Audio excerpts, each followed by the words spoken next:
And yes, this is going to be about tulips, not wars, not empires collapsing, just flowers. Lots of them. Obsessively cultivated, worshipped, hoarded, and sometimes blamed for actual political downfall.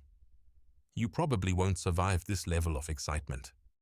So, before you get comfortable, take a moment to like the video and subscribe, but only if you genuinely enjoy what I do here. Drop a comment with your location and local time. I love knowing where in the world you're listening from. Now, dim the lights, maybe turn on a fan for that soft background hum, and let's ease into tonight's journey together. You trudge slowly along the cobbled paths of 16th century Istanbul. It's technically the capital of the mighty Ottoman Empire, but tonight it just feels like a city curled up in a warm bath of silence. The domes and minarets of mosques catch moonlight in soft curves. A sleepy guard nods by a wrought iron gate.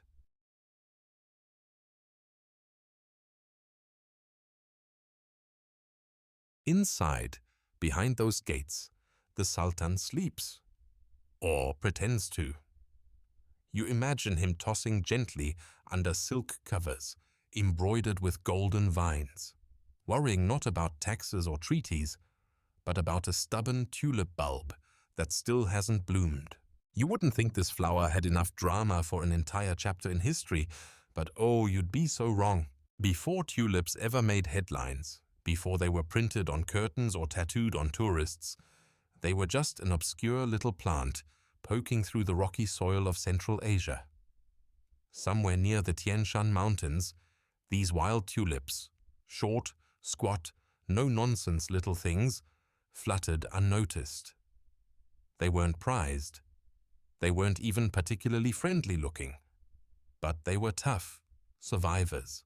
The kind of flower that could shrug off frost and sandstorms like a camel with seasonal allergies. From there, they began their slow pilgrimage westward, brought along by merchants, nomads, and more than one garden-obsessed warlord. They settled in Persia, where the locals saw potential. In those elegant Persian gardens, carefully walled, geometrically perfect, more paradise than patch, the tulip was tamed, cultivated.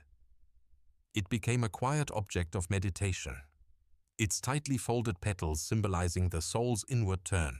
Well, not found like Columbus finding the Americas. More like they casually glanced across the border and thought, nice flower. Bet we could do something weirdly obsessive with that. See, the Ottomans were not casual gardeners. They didn't just plant things and hope for the best. No, they engineered their gardens with architectural precision. Geometry mattered. Symmetry mattered. The fragrance, the shape, the shade of green in a leaf. Every detail was curated like a Renaissance painting that somehow grew roots. Gardens weren't just hobbies. They were statements. Living metaphors. And what better metaphor than a flower that only blooms briefly, in full mystery, and then vanishes? So, you see, tulips didn't just arrive in the Ottoman world, they were slowly inducted, coaxed into royal soil, imported first as exotic rarities from Persian territories, then as experimental curiosities to be fussed over by palace botanists. Yes, that was a real job. Imagine writing professional tulip evaluator on your resume in the 1500s. Historians still argue whether Sultan Suleiman the Magnificent himself had anything to do with the earliest tulip collections, or whether his court officials were the true petal pushers. What's more likely is that the Sultan enjoyed his gardens meticulously maintained, and if someone said, "Hey, here's a rare bulb from Herat," he'd nod and have it planted next to his favorite fountain, maybe where the light hit just so in the afternoon. It's around this time you start hearing whispers of lale, the Ottoman word for tulip.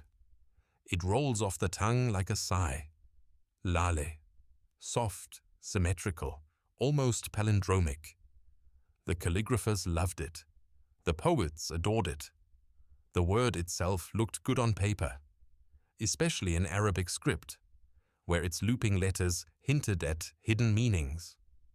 One overly symbolic poet even noted that Lale shares letters with Allah when written in Arabic, which only made tulips more spiritually loaded. Alive, pulsing, whispering riddles to no one and everyone. The ground was not earth, but a mosaic of cosmic maps, the signs etched in silver thread. Aries ramming through forgotten wars, Pisces swimming through veiled memories. Gemini locked in mirrored laughter, one twin always lagging slightly behind the other.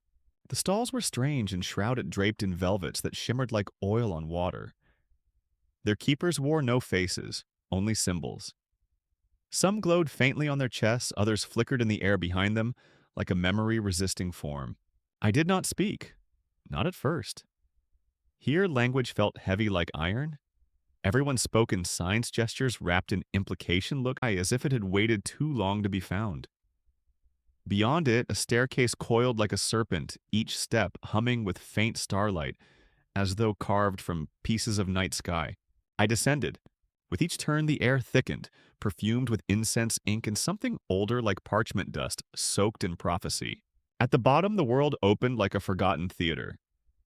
The zodiac market, sprawled beneath a cracked dome where constellations shifted and rearranged themselves not above but within the ceiling. And as with anything beautiful and mildly expensive in imperial history, you know exactly where this is going. Someone's about to take it way, way too far. You're still in the gardens, the morning creeping in quietly over the palace walls. The call to prayer filters through the air, carried like a breeze rather than a command. The tulips have closed for the night, their colors folded inward like secrets. You stretch your legs and follow the path eastward, back in time, further out across the empire's reaches, toward the dusty hills and highlands of Persia and Central Asia, where the tulip story truly begins. Before the Ottoman tulip craze blossomed into full-blown obsession, the flower had already seduced another culture, the Persians. And honestly, who could blame them? These were a people with a long-standing passion for gardens. Specifically, gardens meant to mirror paradise. Think walls enclosing meticulously divided quadrants, each with their own flowing water, fruit trees, and curated flowers. Not bad for people living in a desert, right? Persian poets didn't just like flowers. They practically had emotional breakdowns over them. Roses, narcissus, hyacinths, and yes, tulips were cast as lovers, martyrs, vessels of divine beauty. The tulip, with its flame-shaped silhouette and vivid reds and oranges, quickly took on symbolic weight. It looked like a burning heart. And so, it was written into verses about unrequited love, sacrifice, and the pain of beauty that doesn't last. You know, classic poetry stuff. And then, as cultures tend to do when they live next to each other for long enough, the Ottomans borrowed, or adapted. Or maybe they just looked over the fence and said, "Ooh, I want that too." Tulips, already migrating slowly through the steppes via trade routes and nomadic pockets of cultivation, slipped through Persian hands and into Ottoman soil. No fanfare, no parade. Just a few hardy bulbs hitching rides in satchels and saddlebags, probably squished between a string of garlic and someone's spare slippers. The first official record of tulips arriving in the Ottoman court comes during the reign of Sultan Selim II in the late 16th century. But it's very likely they showed up earlier, possibly during Suleiman's time. Historians still argue whether these early tulips were actually cultivated varieties or wild ones dug up from the mountains and shoved in a pot with fingers crossed. But either way, they grew, and once they grew, they multiplied, slowly, sneakily, as tulips do. Dream journal entry. The zodiac market. Last night I stepped through a door that had never been in my room before. It opened not with a creak, but with a sigh. But this wasn't just a nobleman's hobby. The sultans got involved. Gardeners were given instructions. Patterns were logged, shapes compared, records kept on tablets, literally. Imagine a file folder labeled Spring 1589, Notes on Sassy Crimson Tulip number 4. This might sound like the plant nerd version of watching paint dry, but in the imperial Ottoman imagination, flowers were miniature mirrors of the universe. If you could control the bloom, you could understand the cosmos. And to the Ottomans, whose empire was increasingly obsessed with harmony, order in chaos, art in mathematics, God in geometry, the tulip was a metaphor made flesh, or petal anyway. But trust me, things are about to get so florally dramatic, you'll wonder how nobody turned this into an Ottoman soap opera. The morning rolls on, and with it comes the subtle hum of a city waking up. Istanbul, sprawled like a jewel across 2 continents, is stretching its limbs.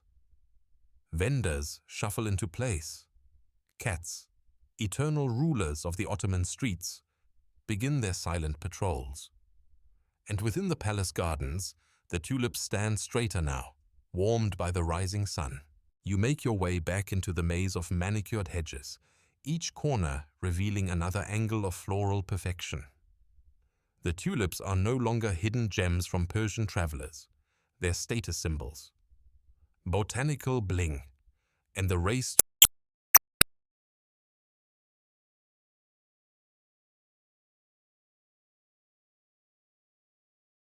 Among the Ottoman elite, a new game is taking shape. The game of botanical bragging rights. Here's how it works. Imagine you're a wealthy bureaucrat, a vizier with some serious palace clout.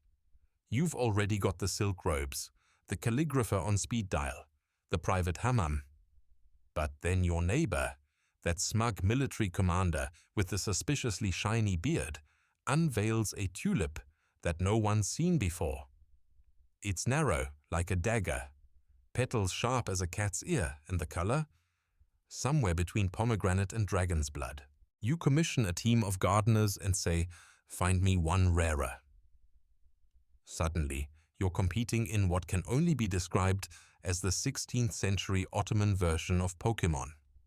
Except instead of catching them all, you're desperately trying to out-tulip your rivals with the floral equivalent of limited edition holographic cards. Historians still argue whether this horticultural arms race started among the bureaucrats and spilled upward, or if the sultans themselves egged it on. Either way, by the early 1600s, collecting tulips had become an aristocratic sport. And not just the flower. No, the rarity was what mattered. The more peculiar the tulip, the more elite the owner. Great for directions. You see, tulips don't reproduce reliably. Unlike a polite cucumber, which grows more or less like you'd expect, tulips are drama queens. They can mutate. A red bulb might bloom pink. A tall one might sprout short. Breeding tulips is like trying to direct a cast of tiny divas who refuse to hit their marks. And so, a whole lexicon of tulip features begins to emerge. Breeders and collectors develop a bizarre, yet oddly precise vocabulary to describe ideal shapes.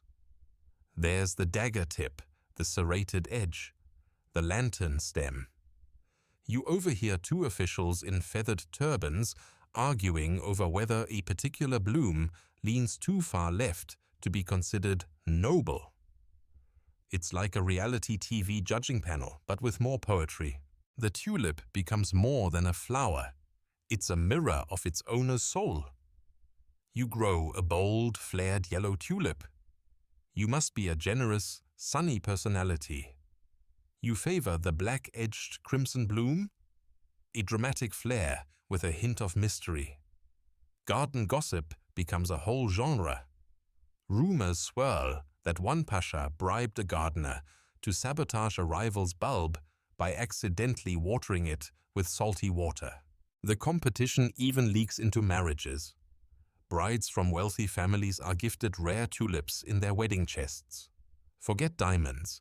Your social standing could be elevated with a bulb named after your family, assuming it bloomed on schedule. Spoiler, it never did. One quirky tidbit. A mini cult of amateur tulip painters begins to rise in Istanbul's quieter corners. Men and women, most without formal training, devote their evenings to capturing their favorite blooms in miniature. Not because they're artists, because they're paranoid. If a beloved tulip dies before anyone sees it, at least the painting will live on. There are even stories of disputes where one collector accused another of stealing the image of his tulip, traced from memory and painted onto a silk scroll. No actual flower was harmed, but reputations? Shredded. And still, the obsession grows. You walk now into a palace workshop, where gardeners kneel reverently over trays of bulbs. Each bulb is labeled with calligraphy, so elegant it feels like overkill for something that's just going to sit in dirt for 9 months. But the atmosphere is reverent. You don't talk loudly here, you whisper. You respect the bulb. One of the gardeners, let's call him Yusuf, tells you about a bulb named the Crimson Fox. It bloomed once for 5 days. Unnaturally curled petals, gold-flecked edges. The vizier who owned it wept in public when it failed to return the following year. Yusuf leans in and whispers, "Some say it bloomed only for him, and then chose to die." You don't argue with tulip lore. Back outside, in the city proper, the tulip is creeping out of the palace walls. Rich merchants begin installing private gardens. Jewelers craft tulip-shaped pendants. Ceramics start to feature stylized petals among their usual motifs. There's even a short-lived trend where children are named after particularly beautiful blooms, though most grow up mildly confused as to why their name means stripe-faced orange curve. The empire's elite are getting competitive, yes. A little high-strung, sure. But it's still under control. There are no street fights over flower beds. Not yet. For now, it's just the bubbling surface of a society that's discovering what it means to pour national attention and royal coin into something that can't be eaten, fought with, or taxed. Something purely ornamental, which, let's be honest, is usually the beginning of the end. You step once more into the garden path as the breeze rises again. The petals rustle gently, oblivious to the human tensions brewing beneath their roots. They don't care who owns them, who breeds them, or who loses sleep over their bloom time. They just want to reach for the sun. The sun climbs higher over Istanbul, sharpening shadows and throwing bright coins of light across rooftops, fountains, and open squares. You slip past a bakery, steam rolls off stacks of sesame-dusted bread rings, and make your way toward the inner quarters of the palace. Here, inside these polished corridors and velvet-draped rooms, tulip fever is about to take a dramatic turn. To say, records on this are, shall we say, not bursting with excitement.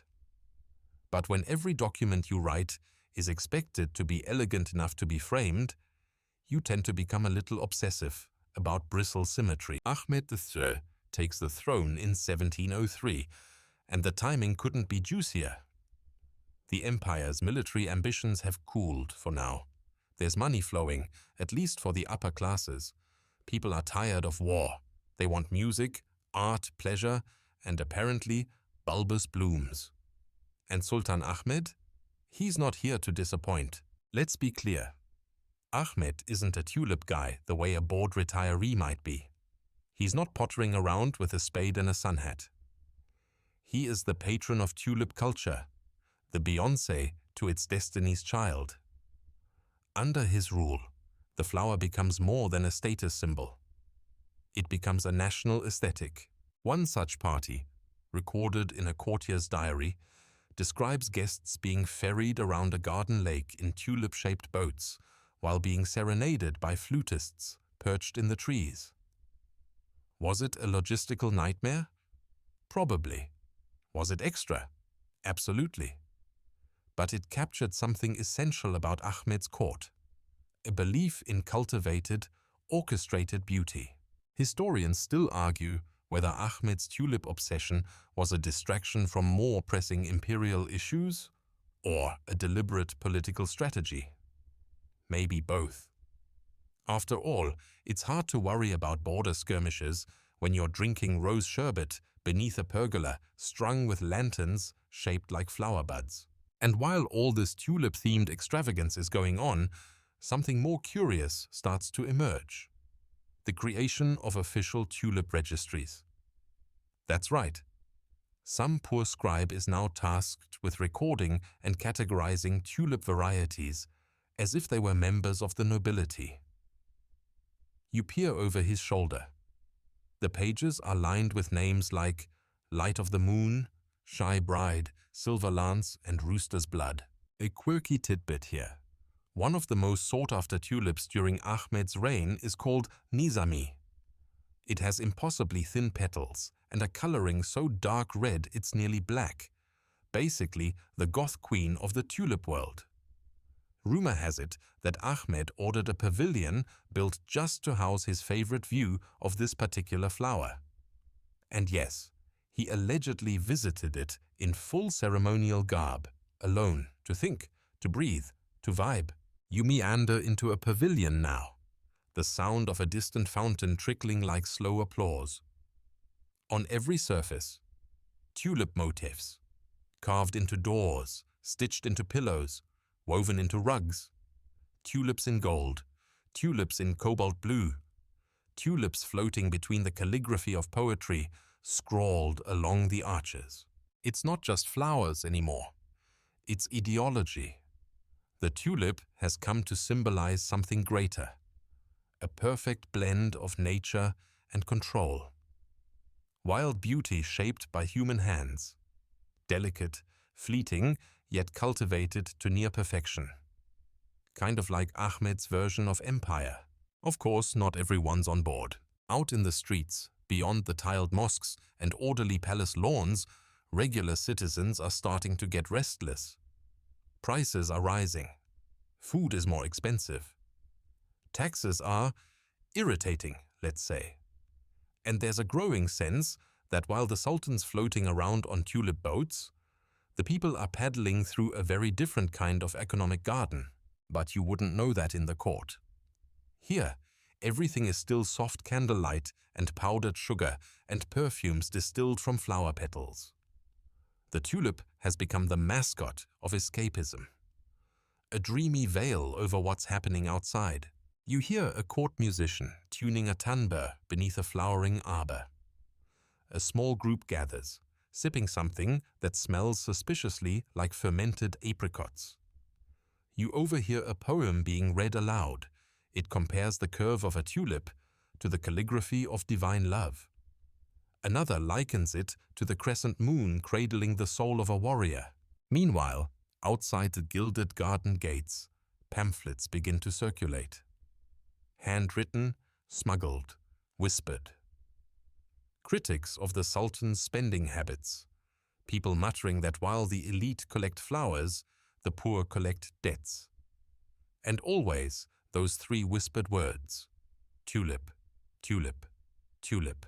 Back in the inner courtyard, a tulip auction is underway. You pause to watch. The bulbs are displayed like jewels, resting in velvet-lined boxes, each tagged with a name, weight, and price. A white-robed official announces bids, while another scribbles furiously on a wax tablet. You can feel the tension in the air. A man gasps as someone else outbids him for a bulb that allegedly glows faintly in moonlight. Is that possible? Almost definitely not. Do they care? Not even a little. It's flower fever, and it's contagious. As the party swells and the night air fills with scented oil and laughter, you sense the unspoken truth. This can't last. There's a tremor beneath the dance steps, a ripple beneath the tulip ponds. But for now, the empire waltzes on, drunk on color, sound, and the soft narcotic of aesthetic perfection. You find a quiet spot among the hedges, near a lantern flickering against the dark. A breeze stirs the blooms beside you. They don't know they've become symbols. They don't care that they're part of a socio-political drama. They just sway. Brief, beautiful, blameless. You lean back, the stars are out now, but not for long. The next morning rises pale and shy, as if even the sun's not quite ready to face what's coming. You stir from your quiet garden corner, stretch a bit, and wander toward the city's lower quarters, where the silk robes thin out and the tulips vanish from sight. Because while the court of Sultan Ahmed III is still busy matching flower arrangements to the phases of the moon, the rest of the Ottoman Empire is less enchanted. You start to notice it in whispers first. Traders muttering about grain prices, bakers raising their eyebrows at every tax collector who strolls in a little too smug. One seller slaps a crate of slightly bruised peaches down and says under his breath, "Can't eat flowers." And there it is, the splinter forming beneath the tulip dream. So what happened? How did a simple flower, pretty and harmless, become the spark for what's basically a political pressure cooker? To answer that, you've got to look beneath the petals, literally and figuratively. While tulip parties twirled on, the Ottoman economy was quietly wobbling. War debts lingered like that one dinner guest who just won't leave. The empire's currency, the akçe, was losing value faster than a novelty crypto coin. Imports, particularly luxury goods, were draining the treasury. And Ahmed's court wasn't exactly frugal. Fancy palaces, rare tulips, silk embroidery, custom-painted ceramics for tea. No one even drinks anymore. It all added up. The bites aren't deadly. Not yet. But the itching... Oh, the itching is deeply personal and unfair because these bugs, they weren't even supposed to be here. You pass a row of shops and catch the sharp-edged chatter of apprentices talking politics under their breath. They plant flowers, we plant graves. It's not subtle. The empire's underclass, merchants, janissaries, artisans, have started to see tulips not as symbols of beauty, but of neglect. Lavish gardens begin to look less like heaven and more like a punchline. Let me introduce you to the man who would go down in history as a professional party crasher. Picture him. A former Albanian janissary, rough around the edges, sharp-eyed, with a voice like a drumbeat. Patrona Halil wasn't a scholar or a noble.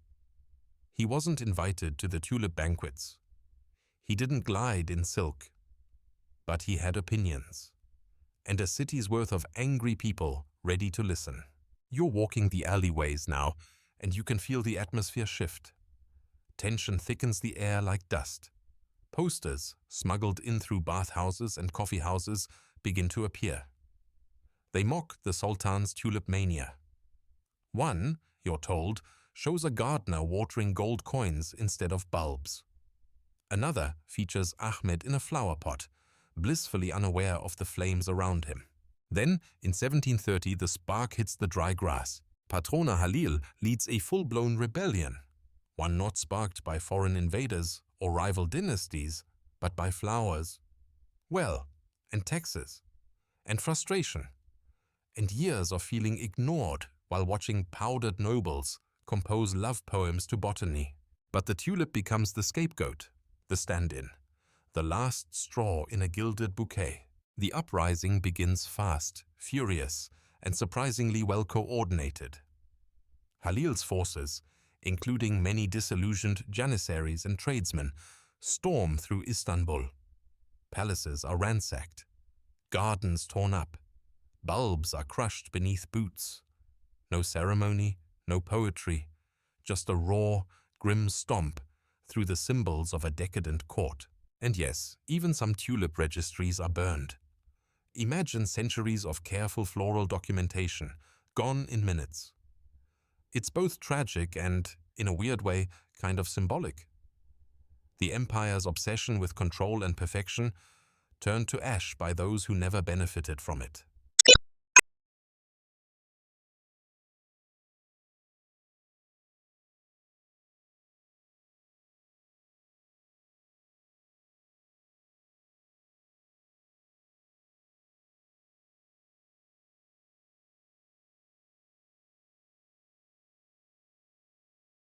You pause as you reach the edge of what used to be a public garden. Nothing remains. Just broken stone, upturned soil, and one surviving lantern bent sideways like a wilted flower. Someone scribbled on the base, "No more dreams." Harsh, but also kind of accurate. The tulip era doesn't exactly end with a bang. It ends with a messy shuffle. A rebellion that flares hot and fast, followed by a crackdown, followed by a collective shrug. The new Sultan, Mahmud I, doesn't share his predecessor's botanical tastes. The tulip, once a royal obsession, becomes just another flower again. Pretty, but silent.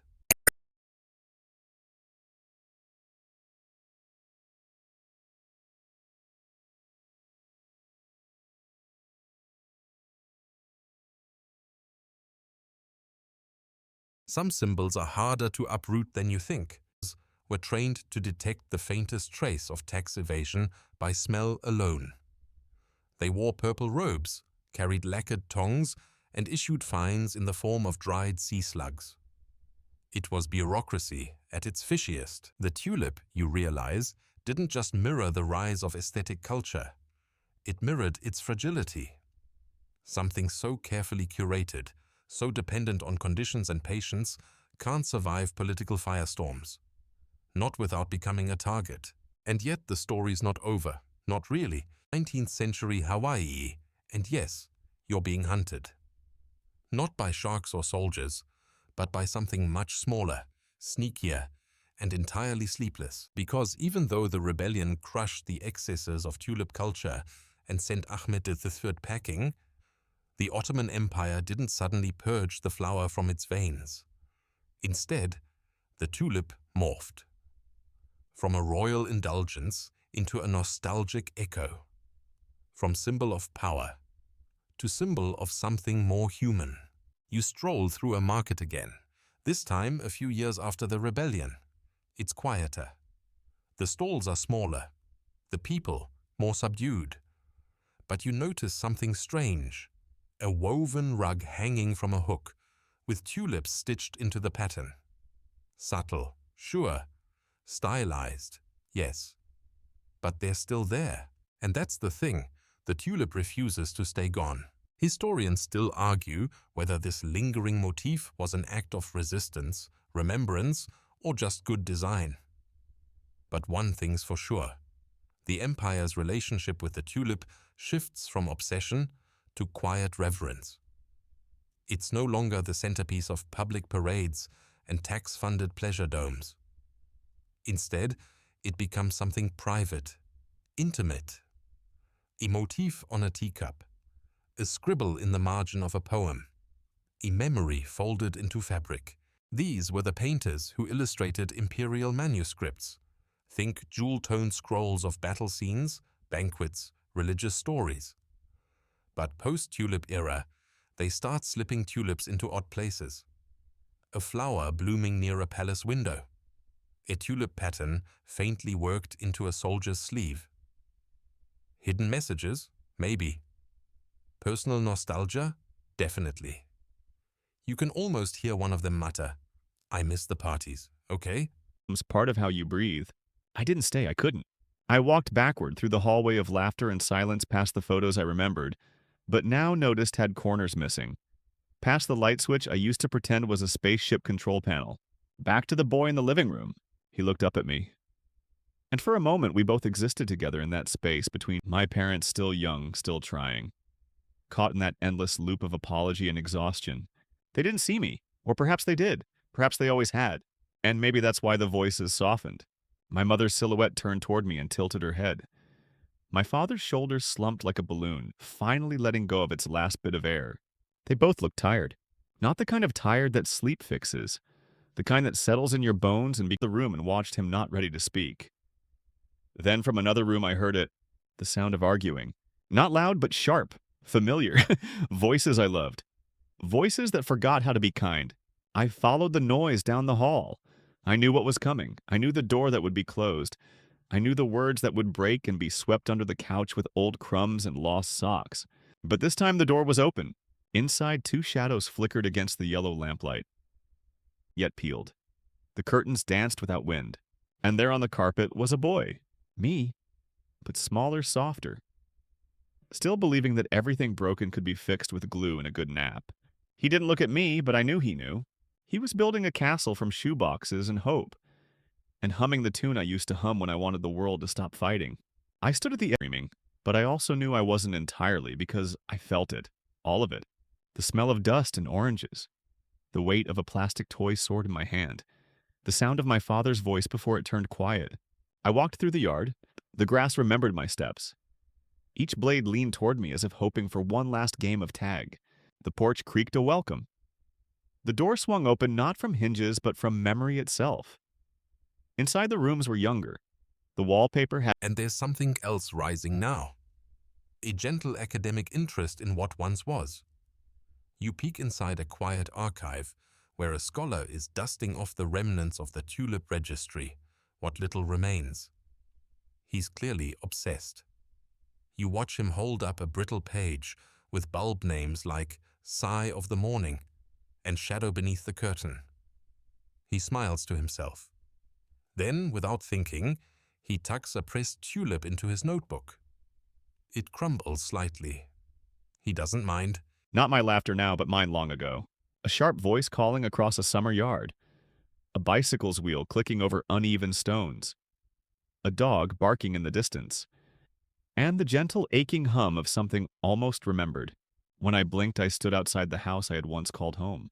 Not the house as it is, but as it was. Before time rusted its railings, before silence moved in. I knew I was suitcases filled with silence. And on a bench made of shadows and soft rust, I found a ticket.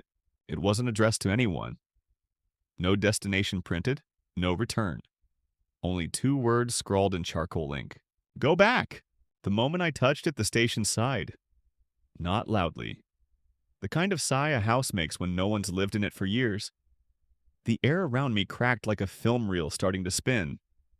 And then the world dissolved not into black, not into light, but into laughter. You stroll past an old woman weaving on her porch. Her shawl bears tulip patterns in fading blues and golds. You compliment her on the design. She smiles. My grandmother taught me from the days when the flowers belonged to kings. Dreamed in sepia. The edges of the world curled like old paper, and even the wind felt like it had been touched by memory. I was walking through a station that didn't seem to serve any train. The floor was tiled in echoes, the ceiling was a fog. And from somewhere distant came the sound of a child humming off-key yet whole. There were no people. You lean into the moment, eyes closed. The walls hummed for a second, then stilled. And the mark, the symbol, it was on my palm. Only for a second, then it vanished, or went inward. Now every time I close my eyes, I see the tower again. Hear the chords. Feel the pressure of memory returning like a tide. I don't know what's happening to me, but I know I'm not alone. The sky's full of listeners, and they remember dream diary entry, the ticket to before, last night, a presence, floating in rhythm with something older than stars. And in the last moment before waking, it showed me a symbol, a shape that meant arrival. And then light, sound, the pull. I woke up gasping, hand outstretched toward a ceiling I didn't recognize. The room was wrong. My bed was cold, my body heavier.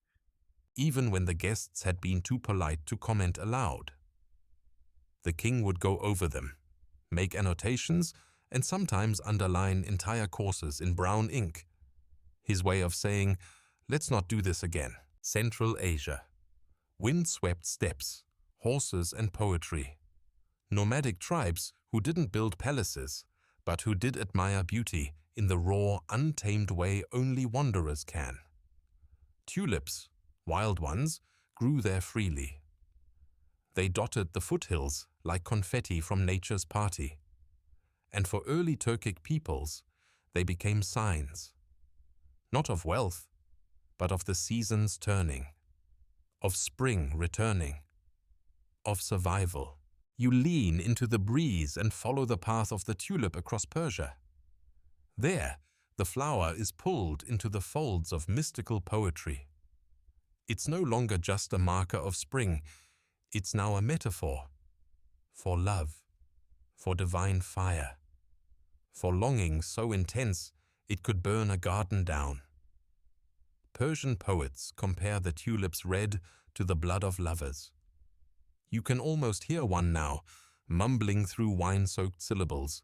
The tulip's flame is lit by grief. It was leaving, or changing, or maybe I was. A sound began again, the same metallic chords I'd heard before. Plucked wires of thought? The bones of time being tuned. Each note peeled away part of me. Not pain, not loss, just shedding, layers of doubt, fear, language time, until I was only what remained. And then the Ottomans took notice. Not another planet, but another story. The version of Earth that had listened, that had watched the skies and remembered the voices. A place where the signal had returned and the people had answered. That Earth was full of light. Mine flickered. I asked wordlessly, "What am I supposed to do?"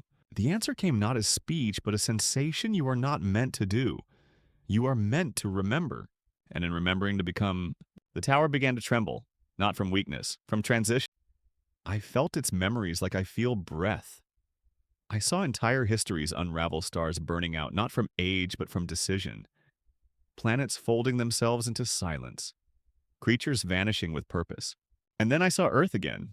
Small, beautiful, fragile. And I saw a mirror beside it. A twin. Not physical, or rippled. And something emerged. Not a figure. Not even a shape. It was a presence vast and cloaked in ambiguity like light seen underwater. Or the memory of something you saw once as a child and never told anyone about. It came closer, and inside it faces. Familiar, mine, but older, or younger, or broken, or full of light.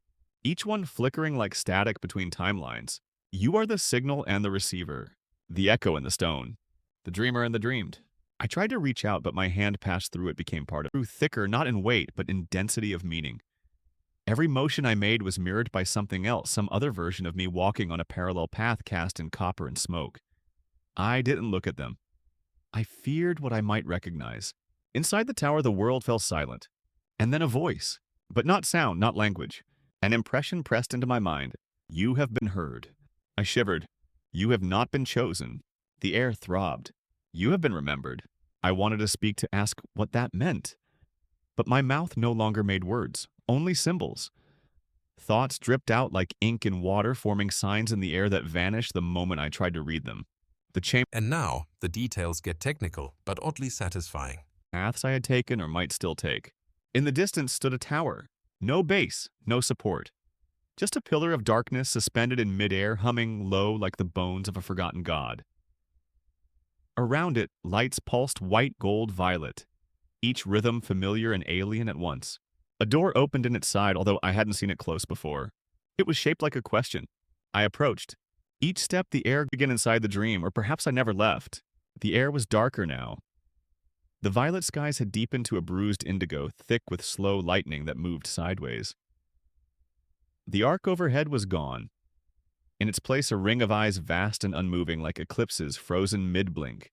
I stood on a new surface, smoother, colder, reflective. I looked down and saw not myself, but versions of me. One walking, one kneeling, one running from something I couldn't see. The planet was showing me fragments. 3 nights of sleep where I don't remember the moment I drift, only that I wake with a word at the tip of my tongue, a shape beneath my ribs, a sound like breathing from behind the ceiling. And the sky, it keeps changing. Not out there, but in here. In the way I see it. In the way I hear it. It's like I've become an antenna. A wire left exposed to something ancient still broadcasting across the dark. And last night it pulled me back. Not with force, not with fear, but with belonging. And in the center of it all was something even stranger. The tulip's brief window. Unlike roses or carnations that last longer, tulips bloom quickly and fade just as fast. Days, sometimes a week. This ephemerality became part of their mythos. The idea that beauty is real precisely because it doesn't last. You think of how the empire itself mirrored this, with moments of staggering grandeur slipping away like petals in the wind. Nothing strange, no marks, no memory that made sense. But inside something pulsed, like a signal waiting to be sent again. And I can't stop looking at the sky now. It doesn't feel empty anymore. It feels aware. It's been 3 days since the dream. 3 mornings waking with breath already in motion as if I were mid-conversation. Not down, not into darkness, into understanding. I became the sound I had heard, the shadow I had feared, the memory I had seen, the watcher. And in that moment I saw Earth, far away, blue and small. And I remembered how fragile we are, how blind we are to what listens beyond. I reached toward it and woke. I was sweating, breathless, hands clenched. The room was still. The silence was wrong. I approached. My reflection was there, but not just mine. Others flickered through it, faces I couldn't recognize, eyes filled with distant suns, mouths whispering ideas I didn't yet understand. I leaned forward, and the surface broke. Not physically. Something reached out and pulled me into the pool, not with force, but inevitability. And I fell again. But as you know by now, things get complicated. The garden gates creak slightly as you ease them shut behind you, stepping out from the curated splendor of imperial memories and into a new terrain. Tulips, for all their elegance, were never just flowers. They were currency. They were reputation. They were politics wrapped in petals. And here, in this section of the empire's long, intricate mosaic, we dig into how this fragile bloom wormed its way into the deepest layers of Ottoman identity. A chamber of thought. The air inside was warm with static. Shapes pulsed in the walls, memories that didn't belong to me, but welcomed me just the same. And in the center, a pool, not water, not light. Knowing. It swirled like ink in slow motion. It begins with something simple but genius, gifting. It echoed into the air like a key fitting into a lock made of breath. And all around me the ground responded. A low hum. 1,000 silent voices rising in harmony, not singing but acknowledging. I had been accepted, or archived. My feet moved without command, drawn toward a structure rising from the ground like a tooth of stone. Its entrance was dark, breathing, waiting. I stepped inside, and the walls closed behind me. It wasn't a building, it was a being. Slowly rotating, not a planet, not a ship.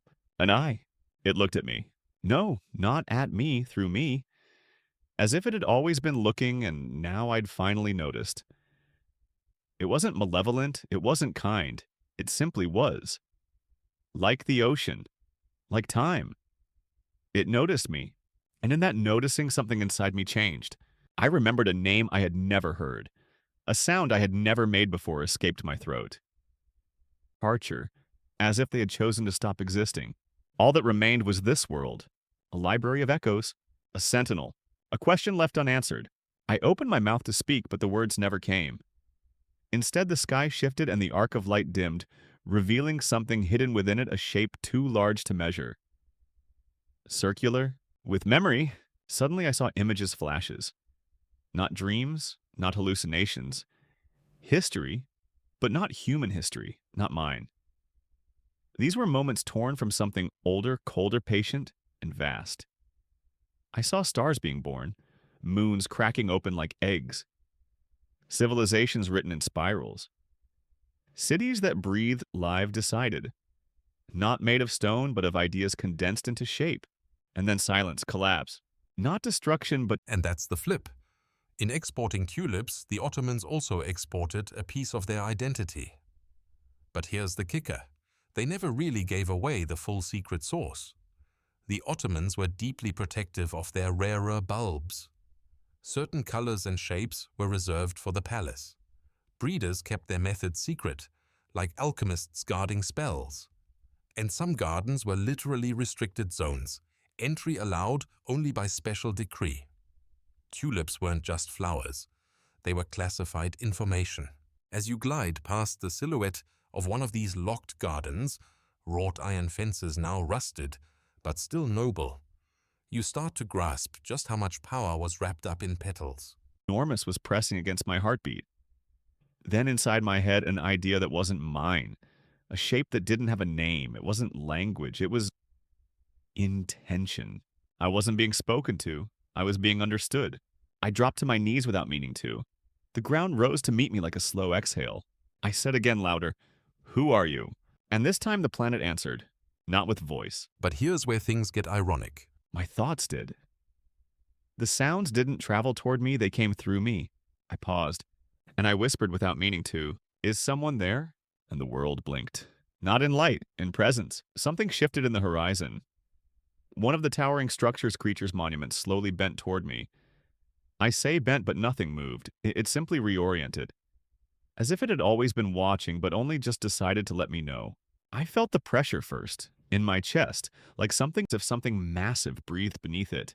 Then I heard it. A sound, distant metallic. Like wires pulled taut and plucked by invisible hands. One note and then another. Each echo rearranged the air. My ears didn't just hear it, my bones did. Ill. The closer I came, the more the sky changed. The arc overhead shimmered, and with it the shadows stretched backward. The shadows weren't mine. They lagged, twitched, then corrected themselves. I kept my eyes forward. I don't know why, but I was afraid of looking too long at my own silhouette. There was no wind. Yet sometimes the surface rippled. You glance up. Painted above a doorway is a tulip motif flanked by two calligraphy scrolls. One reads, Sabır, patience. The other, Güzellik, beauty. It's hard to be sure in dreams. Shapes loomed in the distant structures, maybe. Or creatures frozen mid-thought. They towered not with menace, but with meaning. Like relics from a language I had once spoken in another lifetime. Each one different. Some curled like seashells split open. Others stood on needle-thin legs that didn't touch the ground. None of them moved. But I didn't believe they were that cut across the sky like a wound bleeding light. It was quiet, but not empty. The kind of quiet you only hear when something is watching. The kind that presses against the back of your neck and makes you speak softer, move slower, even when you're alone. I stood up slowly, trying to make sense of my body. It felt almost right. My limbs obeyed. My breath stayed steady, but the weight of me was off, as if gravity had a different opinion here. And the air didn't smell like anything I knew. It had no scent, yet breathing. It felt like tasting color, bitter green, cold blue, the kind of sensation you can't describe without lying a little. I began walking, or maybe the planet moved beneath my eyes. I wasn't in my bed. I wasn't anywhere I could name. The ground was soft, spongy, but dry. Not soil, not stone. Something in between. It pulsed faintly as if the entire surface of the world had a heartbeat. The sky above was violet and churning, lit not by a sun, but by something, a glowing dream journal. The planet that watches back. I don't know when I fell asleep, but I remember falling. Not the ordinary kind. There was no wind, no panic, no sense of descent. It was more like a surrender, like letting go of a memory too heavy to carry. Or perhaps it let go of me. And when I